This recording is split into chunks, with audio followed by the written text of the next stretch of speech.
What's up, guys? Welcome back to Roblox Talk. Today, we're going to be looking at the cornerback group. The season is getting really, really close, and we want to break down every room before the season actually starts. And we're looking at Carlton Davis, Jamel Dean, Sean Murphy, Bunting. Your starting three, and again, these guys have been here for a while. You saw Carlton Davis get his new shiny contract. Now Jamel Dean and Sean Murphy, Bunting. Guess what? They're coming up next year, so they're going to be hungry, looking for a contract that is to their liking. And the big question marks are: is Sean Murphy Bunting going to stay healthy? He had the lingering issues the Super Bowl season. Then last year, his elbow goes to shit. And then you have Jamel Dean. He's literally been consistent every year now, and he just doesn't get the big interception numbers that big payment gets afforded to you. But I mean, either way, looking at the actual cornerback room, plus, what are your initial thoughts, and who do you think earns the money, I guess, this year? Yeah, I think it's a very underrated group, to be honest. And a lot of fans talk about it. We don't have any corners out there that, Yeah, or it's always a position of talk amongst Bucks fans. We have to upgrade here. We have to do this. The secondary just wasn't very good. It hasn't been good.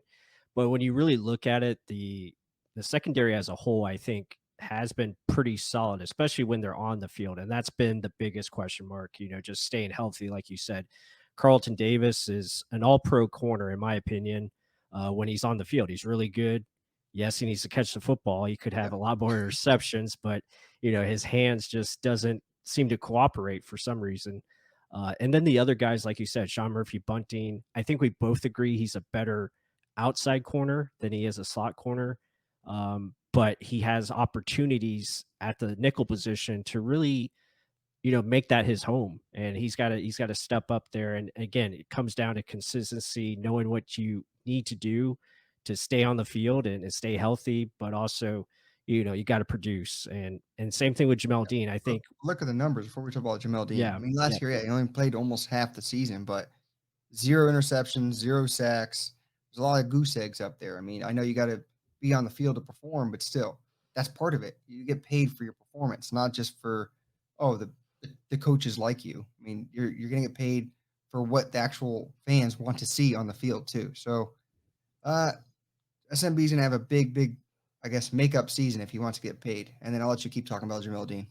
no, you're absolutely right, and that goes into Jamel Dean perfectly because he's another guy that needs to be more consistent with his game. And I think last year he really took steps forward in becoming that number two corner, even the number one corner at times when Carlton Davis was out. So you can see the numbers have kind of they've been up and down. Obviously 17 pass defenses his Part rookie of it. year. That's insane. Um, but still, over seven pass deflections in the last two seasons, starting to make a little bit more plays on the football with two interceptions last year. Again, he's another one, got to be consistent catching the ball. He's got plenty of opportunities to make plays and just seems to go by him. So, overall, this group, main thing, they got to be on the field. I think that's the biggest thing for them. Yeah, the biggest thing with Jamel Dean that brings last moment in my mind was the Rams game. I mean, he drops literally an interception in the end zone, and they go on and get points after that. And I mean, if that's prevented, again, the Bucs are in the lead at the end of that game. We don't have to rely on heroics or anything. Or, oh, damn it, why the defense go all out blitz? Why they do Right. all these little things that add up throughout the game? Jamel Dean dropping an easy interception in the back of the end zone would have been buck ball, touchback. Let's keep moving forward. But I mean, let's not even talk about the rest of the mistakes in that game. Let's just talk about that one. We got safeties later, guys. Don't worry about that. Well, I mean, looking at that front three, they've been here a long time. They all know each other. They know the playbook very, very well. So, in my opinion, they should just progress on what they've been doing. SMB, stay healthy. I mean, I know you're going to want to earn your money. Jamel Dean, keep jumping on what you've been doing. Just catch the damn ball. I mean, I feel like you dropped some of the easiest interceptions there are. It's worse than Carlton Davis. Carlton Davis doesn't get as much attention, to be honest. But I mean, that starting three, if healthy, are pretty formidable, and I think fans need to kind of start giving them a respect. And again, with a better pass rush, you never know. Maybe they get easier opportunities. But looking behind them, you have your, I guess the guy that's been here for a while. I guess your favorite, Ross Cockrell. You have D. Delaney, and then Mhm. you have newcomer Zion McCullough here. So I guess let's start with your fave plus Ross Cockrell. What do you think of him?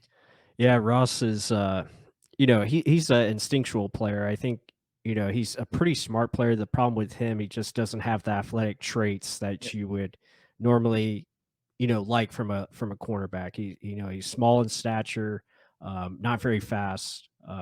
So he's always got to be at the right spot, and he's got to read the play correctly, and he's got to understand where to be at all times. And sometimes he tries to, jump routes and make sure he, beats the football there before it gets the receiver. And sometimes it works, sometimes it doesn't. So, being in the nickel position, that's probably his better role, but it's tough for him. And I think that's why they're looking at guys like D Delaney, who, stepped up kind of, last year in some big opportunities and did the most he could. Again, this was his first real action as a, rotational player, sometimes spot starter. And you just got to hope he continues to develop because he does have, the athletic traits that you look for at corner, and he's, good size. But then you get to the rookie, Zion McCollum. That's just like that dude's not human. yeah, Really, he's closer to 6'4". He's long. He's got the long arms, the size. Obviously, the athletic traits, can jump, out of the roof, and has the speed to, to go long or whatever he needs to do to stay with receivers. So again, he's like the X factor in this whole group. Like, how much can he get on the field this season? And I think obviously the big role for him is going to be special teams, but can he get in on the field on defensive snaps? That'll be interesting to see how it goes in training camp. How much can he process and learn? yeah, and I think that's part of what the Bucks front office saw. Like they needed to get more length and speed on the defensive side of the ball, and primarily, I mean, corners. I mean, these, like we just showed you, the contracts are expiring soon. We need to get more competition, more.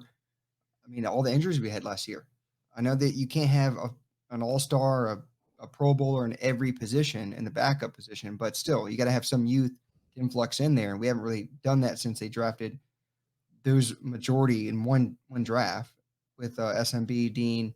I mean, they all came in together. So we bring in Zion McCollum, and they're probably banking on him being a gunner based off his length, speed, that combination. But like you just said, if he can kind of push guys like D Delaney, Ross Cockrell, he already has the traits over Ross Cockrell. It's just the experience Cockrell has.